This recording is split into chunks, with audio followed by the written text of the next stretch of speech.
Alrighty guys, we're back for some Selesnya enchantments, and this is a Phyrexia all will be one standard brew. We're gonna go over the deck, then hop right into some ranked, but first things first, for anyone who may not know, I'm Redcat and I play aggro decks and any decks with red in them as well, so hope that sounds fun to you. Also, we do got that Discord link down in the description if you're interested in joining that up.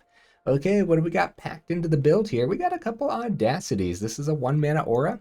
Enchanted creature gets +2/+0 and has trample, so that's going to come in handy. When Audacity is put into the graveyard from the battlefield, draw a card. Nice, just a pretty powerful aura that doesn't see too much play, does it? We have all 4 generous visitors, naturally. We have 2 Tamiyo Safekeeping to be able to protect our creatures and our enchantments, so that should come in handy. We have 4 Michiko's Reign of Truth, a very powerful saga. The first 2 chapters, target creature gets +1/+1 until end of turn for each artifact and or enchantment you control. Then of course on chapter 3 it flips into Portrait of Michiko, which is pretty solid as well. We have all 4 Ossifications in here, a 2-mana aura enchant basic land you control. When Ossification enters the battlefield, exile target creature or planeswalker an opponent controls until Ossification leaves the battlefield. A pretty powerful removal, guys. The fact that this is an enchantment, it's going to be perfect for this deck. I did have to base the mana base a little bit around this. You need to at least see 1 basic land throughout your match. So yeah, we'll talk more about the mana base when we get there, though. Have a couple Planar Disruptions in here. This is a 2-mana aura. Enchant artifact, creature, or planeswalker. Enchanted permanent can't attack, block, and its activated abilities can't be activated. Yeah. This is pretty solid, guys. I like it. I think it's going to do a lot in here, actually. We have 4 Kami of Transience, just a very powerful card that, of course, works really well with all the enchantments, and the trample on here is huge. We have a couple Weaver of Harmonies. Not too many enchantment creatures in here. We do have a few, but overall, Weaver of Harmony, we're looking at that bottom ability here. So it's a 2-mana 2/2. Other enchantment creatures you control get +1/+1. And then for a green, you can tap it, copy target activated or triggered ability you control from an enchantment source. You may choose new targets for the copy. So that works with cards like Ossification, of course, and it also works with Borrowed Time. We have all 4 of them in here. Very powerful piece of removal. Exile target non-land permanent is huge, and then we can make this cost 1 less if we have a Jukai Naturalist on the board. Of course we have all 4 of them. It's kind of the go-to build-around card for Selesnya enchantments. So 2-mana, 2/2, lifelink, enchantment spells you cast cost 1 less to cast. Just a very powerful creature, isn't it? We have a single Katilda in here. The lifelink is terrific. Let's not forget the protection from vampires as well. While we don't see too many vampires except for Bloodtithe Harvester, it's still there on the card. And actually, I've been seeing Epicure in a few different mono red builds as well, so it's something to think about. So its power and toughness is equal to the number of permanents you control that are spirits or enchantments. So things to note with this, of course, Kami of Transience is a spirit and Generous Visitor is also a spirit. So yeah, Katilda's going to do wonders in here, but I think the 1-of is going to be fine. Also, whenever the opponent inevitably drops the Go for the Throat on poor Katilda, it does have that disturb cost for 3 and double white, which does come in handy every now and then. You bring it back as Katilda's Rising Dawn and essentially turn a creature into Katilda, so very good. The very top end of the build, we have 3 Hallowed Hauntings in here. 4-mana enchantment, as long as you control 7 or more enchantments. Creatures you control have flying and vigilance. Don't know how often that comes into play, but it very well could. So whenever you cast an enchantment spell, create a white spirit cleric creature token with this creature's power and toughness are each equal to the number of spirits you control. So yeah, I think it's going to be worth the 3 of on the top end. I don't think we're going to want to go up to 4, and if we drop down to 2, we probably won't see it as much as we really want to see it. And I think it's fine up here at a 3 of, especially since we actually have all 24 land packed in here. We have a Brushland and a Thicket, so just the fast lands, and we're opting for a lot of basics. 8 forests, 8 plains, some honorable mentions, of course. Seat of the Empire, you could squeeze the Seat of the Empire in, and you could squeeze the Who Endures in, but I promise you, the Ossification The game will find a way to give you only dual lands and a Who Endures, and then the Ossification will just sit in your hand. So I ended up cutting both of the legendary lands out of the deck and just opting for as many basic lands as possible, because yeah, Ossification is actually a huge part of this deck strategy and kind of the main source of removal in here. You could try it though. You could totally try the legendary lands. I also cut the overgrown farmland as well, so yeah, just the fast lands and as many basic lands as possible. But the mana base can be a little bit restrictive at times. We got double white in Katilda, double white in Hallowed Haunting, and technically with Weaver of Harmony, you need some extra green sources every now and then. You need to keep extra green sources open for safekeeping every now and then, so the mana base can be a lot. It can be a lot to deal with sometimes, so you might want to squeeze 1 or 2 farmlands in. But again, that Ossification, dude, I'll tell you what, the game really knows how to make you think about your basic lands.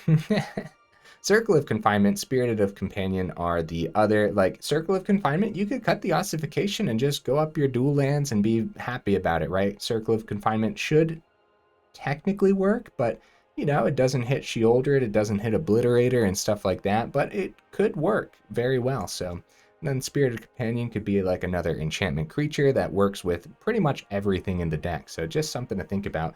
Works really well with the Weaver of Harmony too. Potentially paying 3 mana with the Weaver on the board to draw 2 cards is not half bad in Selesnya colors. So okay, guys, that's the build. I think it's going to be pretty great overall. We'll see, though. Let's go ahead, take it into some ranked, and see how we do.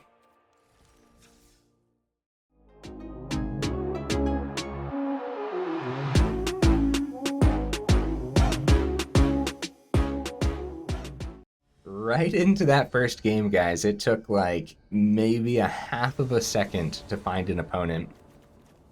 Okay, good hand. Look, basic land. Nice. Okay, we're gonna actually start with the Thicket, of course, because we could see Razorverge Thicket 3 more times on the top of our deck. Ooh, up against Soldiers. Okay, Soldiers should be a pretty decent match for us. Kami of Transience doesn't get picked up just yet. Second Plains comes down, and then it would be able to hit with the lay down arms, but yeah. So Brutal Cathar is what we're expecting then. So we want to keep the safekeeping open, I would say.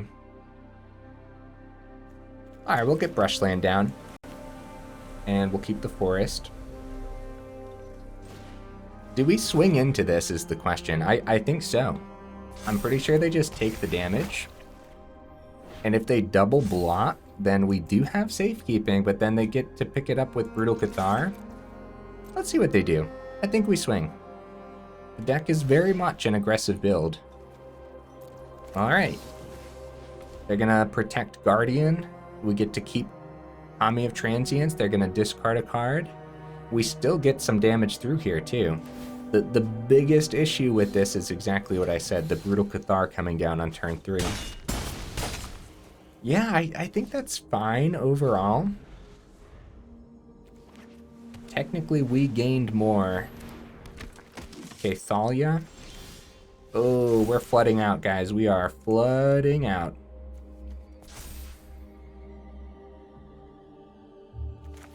Alright. Let's get the second Reign of Truth down. And hope that Kami of Transience just kind of carries us through this game. We do have to be prepared for the removal, though. Okay, down to 12. I would love a second safekeeping in hand right now, but this is a lot of land. It's not a Brutal Cathar. It's very possible that this Kami of Transience could carry us through. Oh, we're flooding so bad. We are flooding so bad. You know what? They don't know what's in our hand. I'm still gonna swing. If we don't swing here, we're gonna die to Soldiers so easily. Like, there's... Yeah, we needed to see more than land this game, and it is not happening. Well... Whoa, look at you go. Nice addition, opponent. Oh, another Reign of Truth. That's actually not half bad. So we're still playing out all the land anyways because... Yeah, we still play it all out anyways. Yeah, the Reign of Truth number 3 is not terrible. It would be awesome if we had more artifacts overall. I mean, overall too, the Tactician is beautiful, opponent. A very cool addition that we don't get to see too often. We're just going for the swing, man. We're going for it. Try to take some stuff out. Guardian's gonna survive. They go for the triple block. They don't know what's in hand, and that's why. So yeah, we try to take out 2 of their cards, like that. Portrait of Michiko remains on this board state, so we can still get there, even though we're flooding terribly. Like, the opponent didn't find any removal yet. So, taking out 2 cards for the nice, chunky Kami of Transience is 100% fine. And it's too bad we didn't have 1 more damage hitting that Guardian to force them to discard another card. They pass. We see another land, guys. 24 land isn't too much for this build, I don't think, because we definitely want to see the land. So if they block here, they can't take the 6. We don't know what's in hand.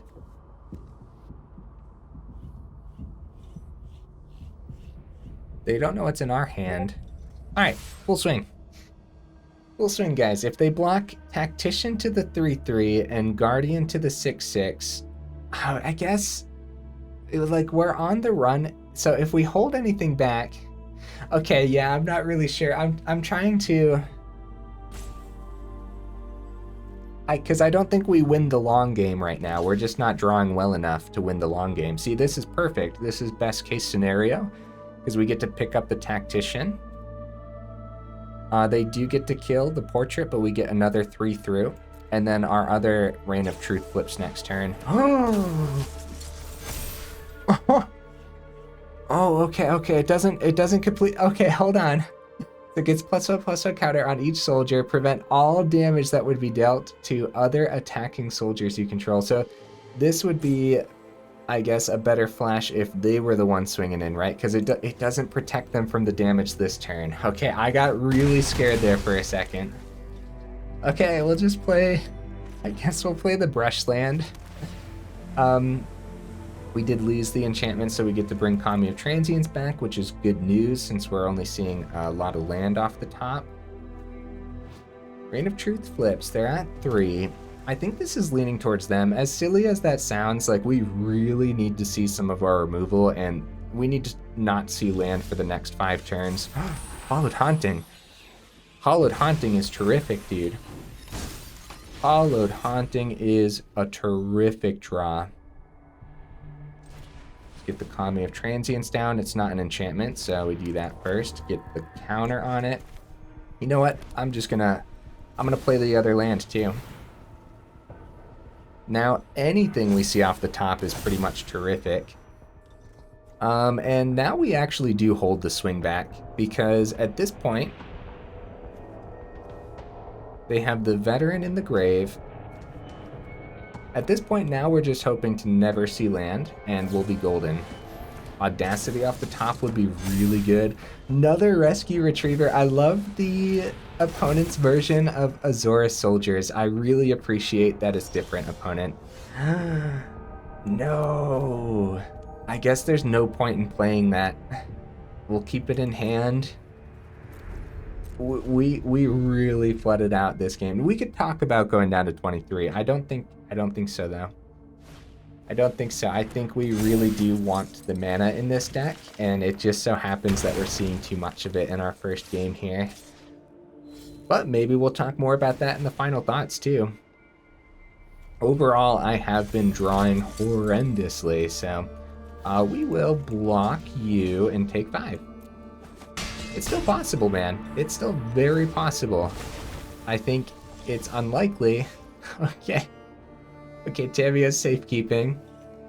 It is now very unlikely. We don't get anything from the Hallowed Haunting with the Safekeeping. Everything is buffed to high heavens, guys.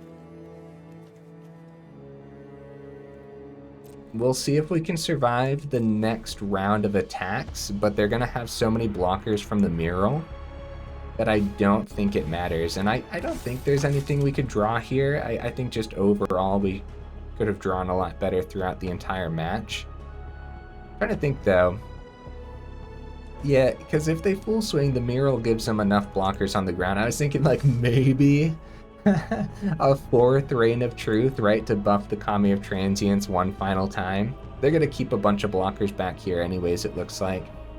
And we're still 4 enchantments away from giving everything flying too, so yeah.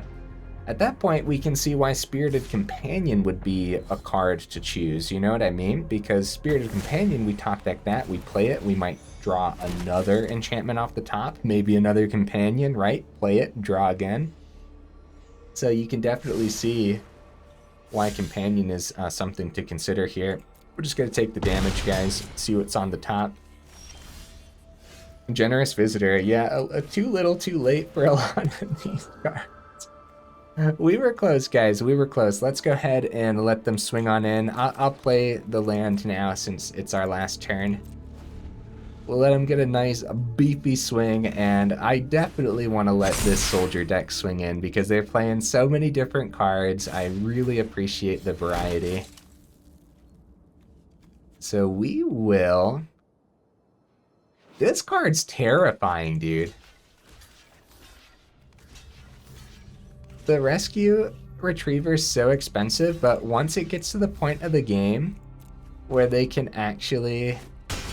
Oh, I can't activate the Safekeeping because of the mural. I was like, yeah, we'll gain 2 real quick.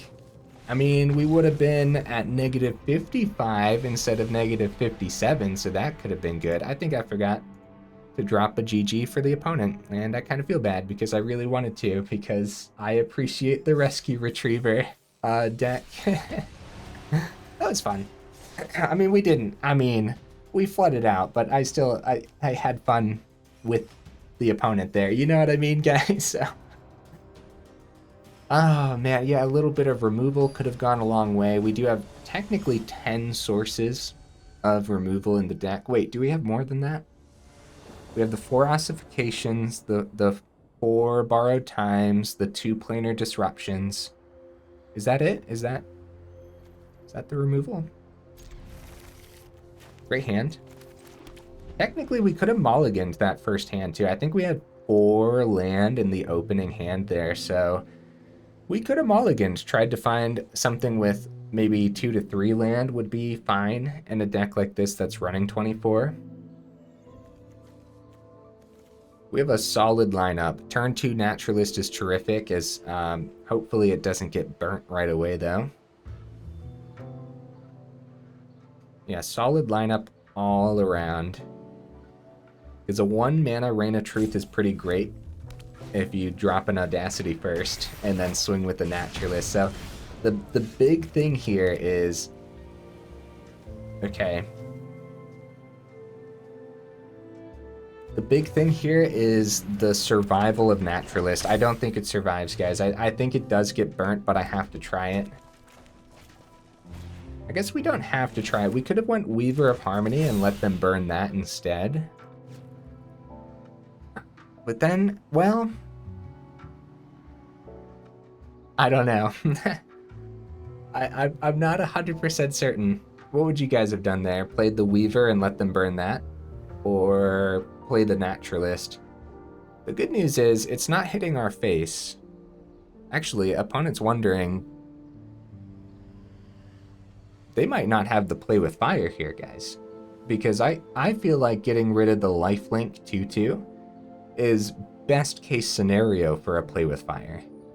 Like that is... Okay, there it is. I was gonna say... yeah, that's probably best case scenario for a play with fire. So let's go... We don't have double green. We can't go Weaver into Audacity unless we see a green source off the top.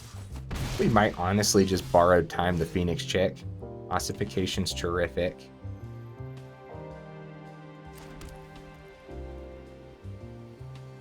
We just go Ossification, pick up the Phoenix chick. I mean, that's fine. Borrowed Time does hit Kumano. Not a lot of ways for mono red to deal with enchantments. We're gonna go Weaver. And the reasoning behind that is we do have the 3... Excuse me, guys. I gotta get a drink of water real quick here.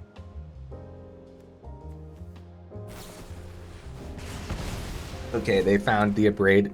So anyways, it was worth a shot because if we were allowed having the Weaver of Harmony, then dropping the Ossification, we could use the Weaver's ability to take out 2 of their cards instead. Found the double green, a little bit late for that. Simple burn, picking the deck apart right now. So we're gonna go Ossification. Pick up the Phoenix Chick in the sky, right? Etching's pretty good too. I think it's Phoenix Chick though. And it's a little bit janky, but we don't have a lot of options. We need to make sure that this Reign of Truth flips in time to be able to block on the ground. We lost too much from the first 2 pieces of burn from the opponent, so guys, I'm telling you, man, I'm expecting a lot from this list. I promise it could do something. I promise. Okay, Borrowed Time hits the squee, but we're pretty much dead next turn, huh? Audacity doesn't have any targets. Taking 4 and probably wrapping the game up with burn in their hand. Oh man, GG opponent. Yeah, they found the play with fire. Well, guys, I believe in the deck. I really do. I think Selesnya Enchantments can totally still get there. I think that we technically could have gotten there against both of these decks so far that we've seen today. I believe in us. Let's do this. Let's do this. All week long, we've been getting absolutely obliterated by the meta, and it just doesn't feel like the deck's fault. It just doesn't. You guys will have to let me know in the comments, though. Okay, we got a turn 1, we got a turn 2. We go first here. That's huge. That probably means we're up against control, because I feel like it's pretty rare. And that doesn't look great. That's probably some control over there. Okay, Selesnya Enchantments can totally be fast enough to break through control. The problem is now a lot of the... Okay. Visitor's great. I'm a little bit concerned. We're actually just going to go Audacity here. And we're going to not put all of the eggs in one basket. So if it was a make disappear, we played around that. But also, if we played the second Generous Visitor, I have been seeing temporary lockdown, and it is terrifying. But technically, Borrowed Time picks up temporary lockdown, so... Trample. Okay, we found a green source. They're at 11. If we just go Borrowed Time and not hit the wedding announcement, that's 9 damage. Yeah, we're just going. We're going all face. Because board wipe could happen, Audacity draws, and Depopulate draws. Oh, that's a lot of land. That's a lot of land, guys. Oh, it's too bad Kami of Transience wasn't on the board already. Let's Borrowed Time and pick up the wedding announcement before they get more benefits from it next turn. Yeah, GG opponent. Let's go. We got them low enough. We had enough, like... we had enough value on the board. Okay, all right, now we're getting the ball rolling. We're gonna keep it going. Sometimes we go on these like massive negative win rates for, and sometimes it's like weeks in a row. And I start to get a little nervous, like, oh no, am I just not putting these decks together well now? But especially this past week, it's like I said, it just doesn't feel like the decks to me. Just kind of feels like it is what it is. Great hand. We got Audacity. Like, Audacity did a terrific thing in the last game. Okay, Selesnya versus Selesnya. Very different versions of Selesnya, but... Oh, it might not be Selesnya. I shouldn't,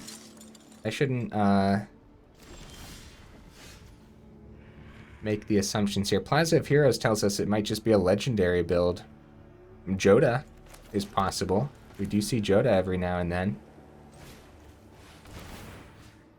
Thalia's terrible. Against this deck, there is so much packed in here, but at least the Naturalist helps out a little bit. And Disruption isn't great with Thalia because this is just activated abilities, so it's going to be borrowed time for Thalia. Okay, it is Esper Legends. A turn 3 Hallowed Haunting would be terrific, but...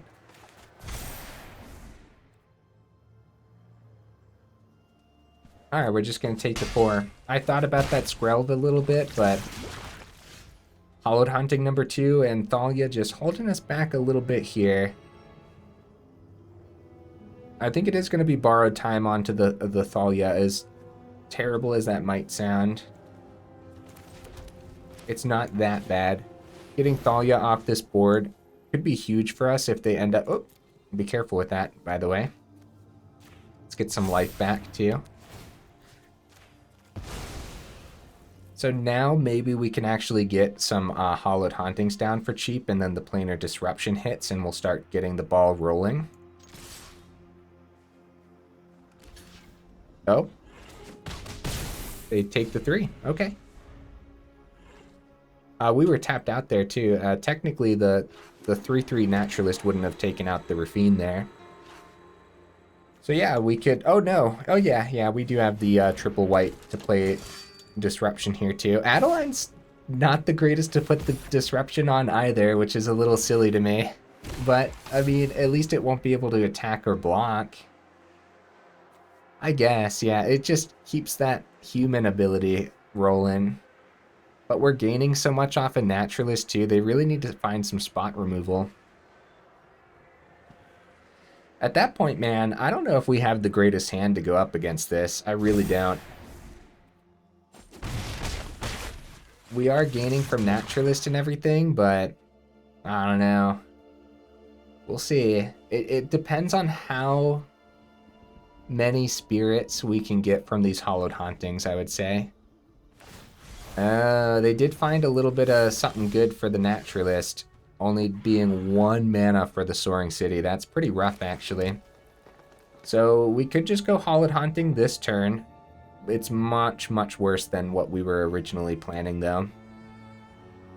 Like, much, much worse. Kami of Transience is a good draw. Next turn could be decent, too. I think we're in trouble. I think the 1 mana Soaring City really put us in a bit of a pickle. Sorry, opponent, I'm thinking.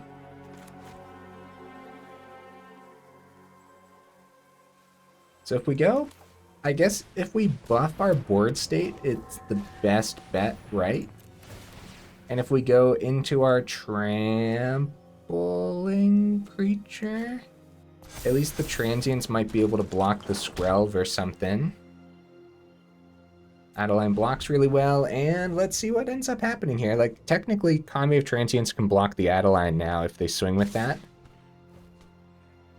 But I think we're going to be able to take the damage. Rafine filtering through their deck terrifically here. Let's see how many counters they actually put onto this Adeline, because if they plug too many, then we're going to be forced to block with the Kami of Transience, I would say. We can successfully block both of these humans too, but Something tells me they're going to keep some spot removal in hand. Also the type of deck that runs Wandering Emperor too, so it could have been. So if we didn't do this, I mean, look at this board state that was swinging into a lone visitor here. If we paid all 4 mana for our Hallowed Haunting or something. 7/6. All right. I have a feeling there's spot removal in hand. We'll take 9 and gain 2 from Naturalist, hopefully. It really depends, though. It really, really depends. I think a good thing would be cut down for Naturalist. That would be really good for the opponent. So we don't gain 2 and they keep their 1/1. It looks like they're deciding. They go for the throat on the Kami of Transience to save their Skrelv down to 5. Okay. We are still in this because we're about to take Adeline out of this attacking equation. They have 2 mana open. It's probably nothing. Hallowed Haunting comes down. Let's buff that Naturalist because I plan on swinging with it this turn. Funny enough. Buff the Naturalist, sure. And swing. Go down. Or go back up to 11, and we'll see if the... Well, we'll see what they find first. Down to 9, they find a Sheoldred. They swing. Wow. They played... So they're going to be going back up to 13, right? They're going to try to buff the Skrelv above the 2/2 here. Second Hallowed Haunting comes down, and Audacity can hit the Naturalist to keep us gaining enough life here to survive. Back up to 15. Scary business, man. Scary business. I probably could have played this one out better, right? Maybe? Maybe. Down to 3. Another land. Let's get that Hallowed Haunting down. They block with Sheoldred probably, right? Because of the Death Touch. So... I mean, getting Sheoldred out of here would be pretty good, but then not having anything else. Yeah, more lifelink, I guess, is the best bet, right? Right? Give it Trample, get some extra damage through, get Sheoldred off the board so it can't combo with Rafine. Draw a card off of Audacity, get more spirits. We're going all eggs into one basket here, guys. Got great blocker. Great blockers on the ground. Nothing for Rafine. 1, 2. If we swing with Visitor, it probably makes it through. If they find spot removal, we might end up dying. But we're going back up to 11. Just full swing, man. Because we get a lot through here. We're going to draw off of Audacity. Oh, it's going to be a land. That's not... It's not the greatest, but at least we're not drawing the land next turn. I guess we have to talk about 23 land, guys. We are drawing a lot of land in these games. Hallowed Haunting, though, like, you need to see that land for the Hallowed Haunting, and it's really nice to be able to do 2 things on the same turn. I don't know, man. It depends. Also, if they miss... I'm gonna take the 7, because if they miss spot removal, then we just full swing next turn. I mean... Yeah, GG opponent. Let's go. We got there, guys. We got there. That wasn't looking terrific for us. It really wasn't looking great for us. But yeah, nice. The deck knows how to sustain itself. It knows how to, like, keep up, I guess, is the words I'm looking for there. I'd love to go up against mono red again, because we're seeing a lot more mono red recently, and I think we can get there. I actually think we have a good chance of getting there against mono red. The biggest issue is actually just them burning all of our creatures before we can establish anything on those creatures. But that's why we have like the Tamiyo Safekeeping, which is also just a terrific card against mono red, you know? So I don't know. I would love to see try to get some revenge against it. Good hand. I think the hands have been pretty good so far. I think we might not be drawing as well as the deck possibly could. But I think overall, everything's been fine. Like, see, the 4 mana, it's totally fine, dude. We want to see 4 mana in this build. But now, if we see 3 more mana off the top of the deck, then it's really, really bad, so... Skrelv's Hive, okay. Planar Disruption hitting Crawling Chorus isn't, like, the greatest thing in the world. So we're just gonna go Audacity and try to keep up pace with their aggression. And now if they remove this, then at least we draw off the Audacity. Borrowed Time could hit the Hive, but if they're taking damage every turn from the Hive, that could work in our favor. This can't block, and this might just be nice. It's not their 3 mana removal, which is good news. Rot Priest is terrifying. Okay. Borrowed Time should probably hit Rot Priest. We don't take poison because it's not a spell after it enters, so. But Planar Disruption's pretty good too. Like Jukai and Planar Disrupt the Crawling Chorus, swing with Visitor, so that way they can't trade. Then again, that trade would be pretty good for us. Oh, they can't trade anyways because we played Jukai and give the Visitor a counter. And I guess we'll take one of the choruses out of the equation just for the sake of getting even more damage through. And let's not put all of our eggs in one basket. Because the Planar Disruption is an aura like that, we did take a poison counter from that. Can't block with that. They're going to take the 5. They're going down to 9 from the Hive. They have lifelink on their toxic creatures. Borrowed Time has to clean up this board state a little bit. Annex Sentry was the card I was thinking of. And now they hit the Naturalist, so we can't double down on the Borrowed Time. Taking a bunch of poison. We're in trouble, guys. We're in trouble.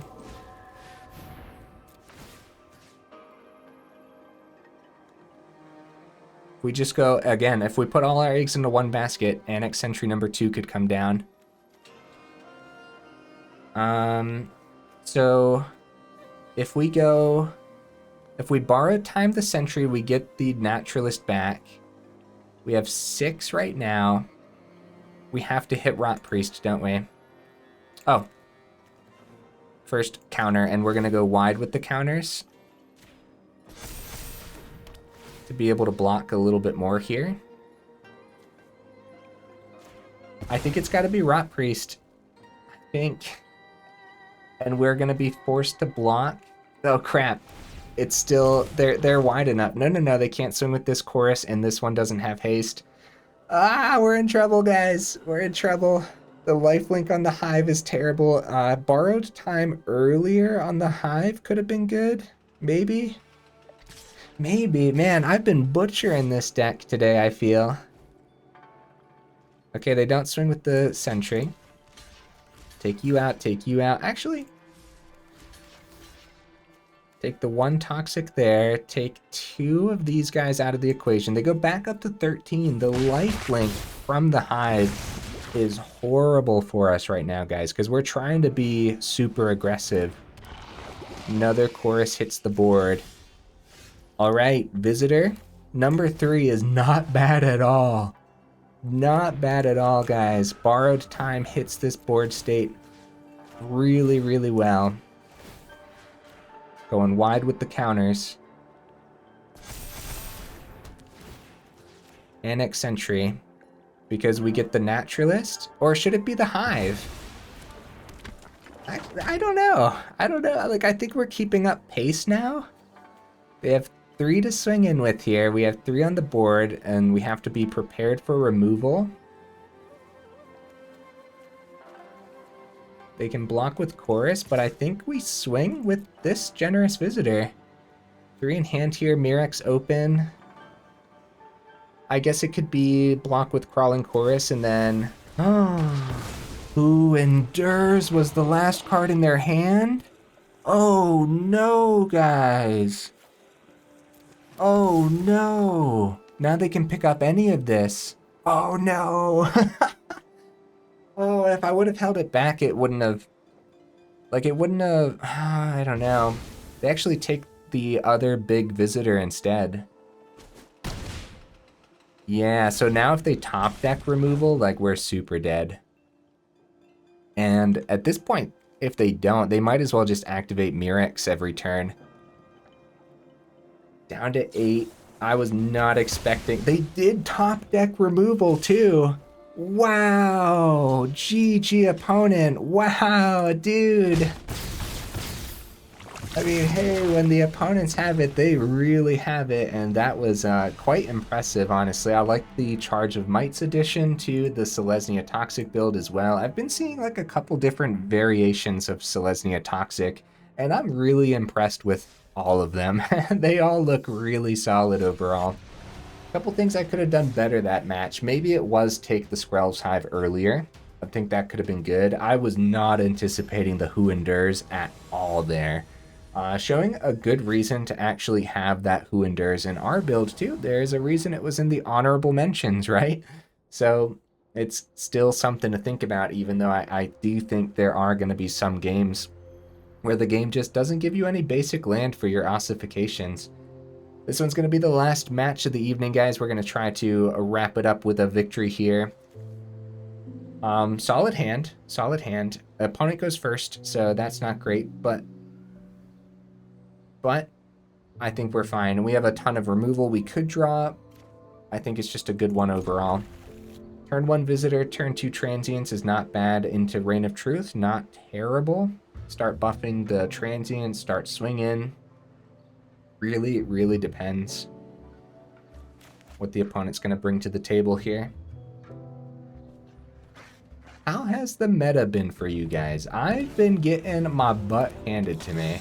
Let me know how it's been for you guys down in the comments. Weaver of Harmony is a terrific draw. However, against Mono Red, yeah, we need some of our lifelink probably. I think taking care of Visitor early for the opponent would be better than burning our face too, so...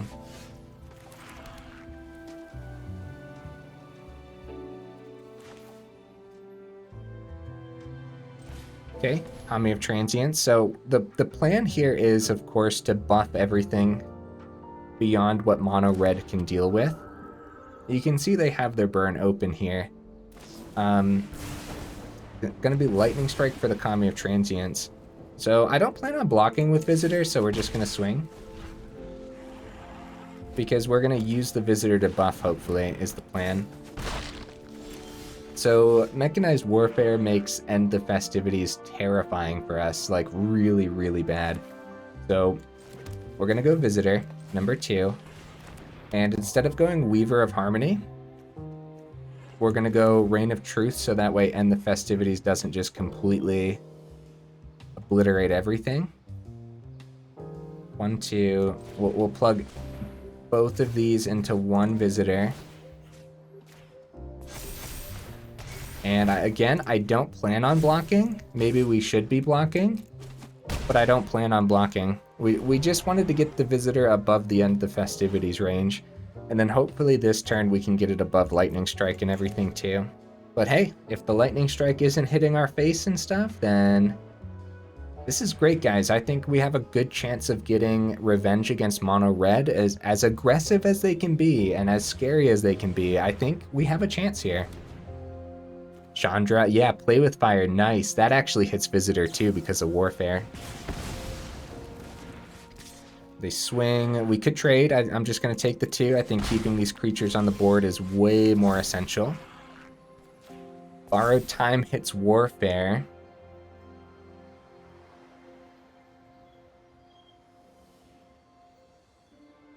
Chandra's bad. Everything just doesn't seem the greatest right now. But we're gonna try Weaver. Reign of Truth, and again, we're gonna get them above and end the festivity range. And we're gonna swing. I think we're keeping up pace nicely. Reign of Truth is gonna help us buff more next turn. If they don't take out... Oh, maybe I should have buffed Visitor instead of... No, I like Weaver more because we can double on the Borrowed Time then. I guess it's going to be Play with Fire from hand off after the Chandra. And then swing with Epicure down to 10.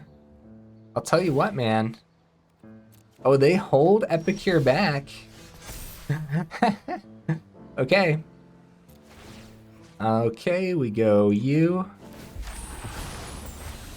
We got him on the run, guys. We got him on the run. Kind of. We could go Borrowed Time. I guess, like... They're gonna block with the Epicure. If we take Epicure and swing 4 to face, that's not that great. It really isn't. If we double down on Kami of Transience and just try to buff as much as possible, they could just find... They could find that end the festivities at any point. So it's gotta be Borrowed Time, buff the Portrait, take the Warfare. How does that... Does that make sense, guys? Now they chump with Epicure to keep Chandra.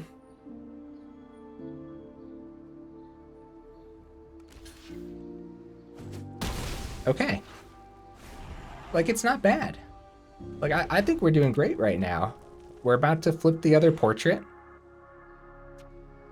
They'd have to double down on End the Festivities to take care of Visitor now. Down to 11.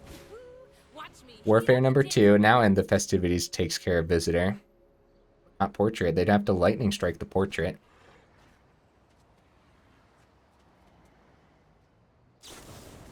It is going to be a Lightning Strike. That's not hitting our face, guys. That's huge. Naturalist. Let's go. That is awesome. That is so good. Do we... Okay, wait. We do have to think about this because the Mechanized Warfare is back on this board state. I guess it's still going to be Naturalist. We just have to be super cautious. Let's get Visitor. Those two are... Those three... No, those two are now above the End the Festivities.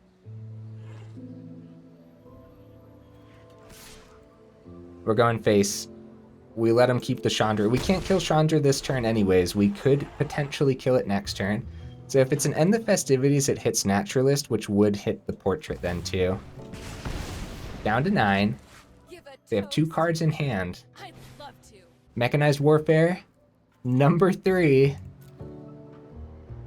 They're gonna hit the Kami of Transience, and then we just full swing at face then, if that's the case. I was gonna say, if their last card wasn't End the Festivities, then that would have been a super GG, but yeah.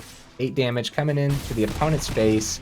GG opponent, we got there against Mono Red. They didn't draw perfectly, which is a little odd.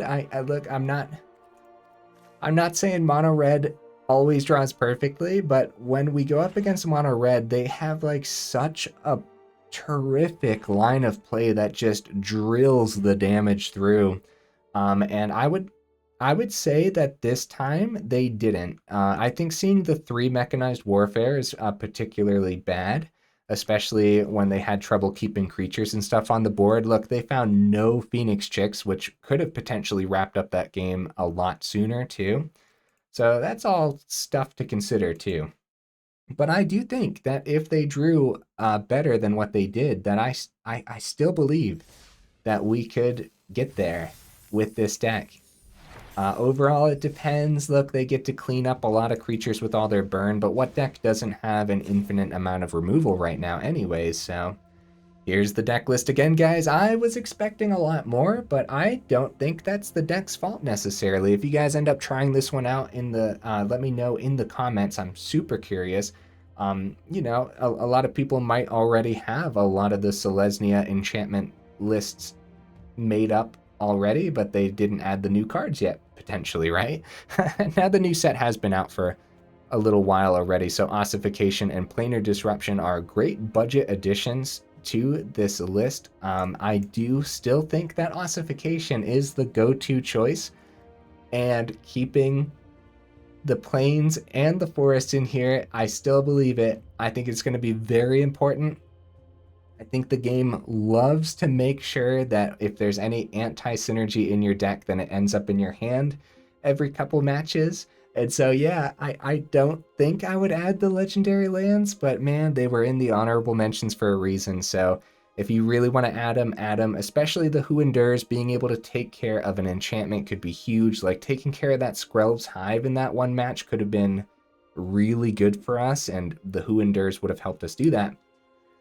That being said, you know, Borrowed Time also hits the enchantments, and I just chose not to target the Skrelv's Hive, and maybe that was a really bad play on my part, so very possible. We didn't get to see Katilda today. Hallowed Haunting runs away with games, as we know, and it really helps against the mid-range matches, which are going to be up against a lot of mid-range with Mono Black and Grixis and Esper Legends, and I'm seeing Jund. Mono White mid-range, right? So Hallowed Haunting really helps you keep up pace against those lists.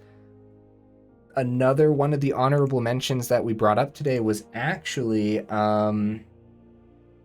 I couldn't think of the name for a second. Spirited Companion could be a great addition here, but I have no idea what you'd want to cut. You could potentially add 2 Spirited Companions, drop to 2 Hallowed Hauntings, and drop a land. That's really the only thing I would consider. And I wouldn't go less than 23 land, man. You really want to see the land. I think we got unlucky today. I think we were flooding out in a lot of those games. 24 isn't that much. That's actually just the usual amount. That's like the basic, that's the baseline, you know? We were flooding pretty bad. I could see going down to 23 though. The biggest issue here, yeah, sure, the average is 2.1, but there are going to be many turns where you want to be able to play more than 2 cards, or more than 1 card on those turns. You want to be able to play 2 cards on the same turn in a deck like this. You want to have extra mana for the Weaver and stuff like that as well. You want to be able to keep open Safekeeping when it comes time to. So I don't know, man. Let me know in the comments what you would add or take out. Let me know if you've been playing Selesnya Enchantments, man. I still believe that it is completely solid, and I'm a little bit shocked that we're not seeing it as much as we used to. I guess people moved on to the new fancy Selesnya Toxic, which makes sense to me, man. It looks super aggressive, but I don't know. Still a fun deck. I like it a lot. If you made it this far into the video, hi, welcome. Welcome to the end. Thank you so much for sticking around the entire video. Y'all are champions for real. I do super duper appreciate it, and I will see you in the next one.